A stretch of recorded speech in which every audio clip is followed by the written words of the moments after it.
আচ্ছা, আমরা কি একটা বিষয় কখনো খেয়াল করে দেখেছি, একটা বাচ্চা যখন ছোট থেকে বড় হয়, সে বড় হওয়ার সাথে সাথে কিন্তু তাদের মাথার মধ্যে একটা বিষয়টা ঢুকে দেওয়া হয়। 7 বছর হওয়ার পর সে পড়াশোনা করবে।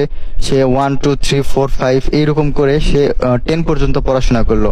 এই যে 10 বছর, এই 10 বছরের জার্নি তার মাথার মধ্যে শুধুমাত্র ওই পড়াশোনা, হাতে হাতে খড়ি, লেখাপড়া এইগুলোর মধ্যেই সীমাবদ্ধ।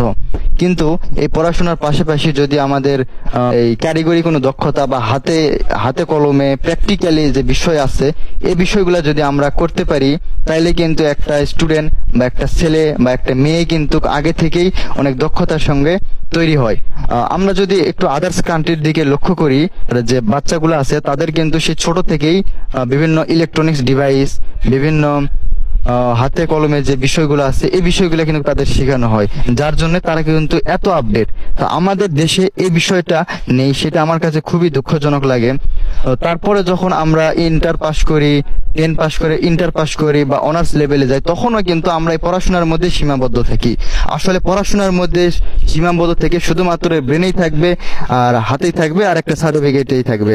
এই 3 জায়গা দিয়ে তো হবে না। আসলে যখন আপনি চাকরি করতে যাবেন, তখন তো আপনাকে অবশ্যই আপনার দক্ষতা কি আছে, আপনি কি পারেন। এই যে আপনি ইন্টার পাস করছেন বা আপনি অনার্স পাস করছেন, আপনি আসলে দক্ষতা কতটুকু। আপনি একটা জব করতে যাবেন, জব করতে গেলে অবশ্যই আপনাকে ভাইবা বোর্ডে অবশ্য আপনাকে জিজ্ঞেস করবেই যে আসলে আপনার দক্ষতা কি কি, একটু যদি বলতেন আমাদের, তখন আপনি কি বলবেন? যে আমি পড়াশোনা পারি, পড়াশোনার পাশাপাশি আমার নিজস্ব কোনো স্কিল নাই। তখন কিন্তু হবে না। একটা সিম্পল, আপনার একটা দোকানে যদি আপনি কাজ করতে যান, সেখানে কিন্তু এমএস অফিস পাওয়ার, এমএস অফিস অ্যাপ্লিকেশনের যতগুলো আছে সবকিছু কিন্তু আপনার কাজ পারতে হবে। তো এই জন্য আমি বলবো ভাই, সবাই পড়াশোনার পাশাপাশি নিজের কারিগরি দক্ষতাকে বাড়ান, নিজের স্কিলকে বাড়ান। আর বিশেষ করে কম্পিউটার তো এই সময়টা মাস্ট বি, এটা মানে ফরজ হয়ে গেছে। তো এই আর কি।